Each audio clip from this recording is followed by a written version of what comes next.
Weather Service in Newport has issued a tornado warning for southeastern Pamlico County in eastern North Carolina until 5:45 p.m.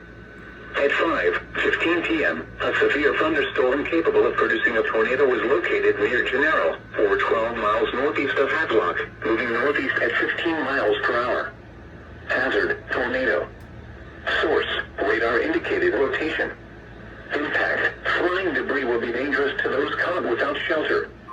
Mobile homes will be damaged or destroyed. Damage to roofs, windows, and vehicles will occur. Heavy damage is likely. Locations impacted include Oriental, Whartonsville, Pamlico, and Merritt. Take cover now. Move to a basement or an interior room on the lowest floor of a sturdy building. Avoid windows. If you are outdoors, in a mobile home, or in a vehicle, move to the closest substantial shelter and protect yourself from flying debris.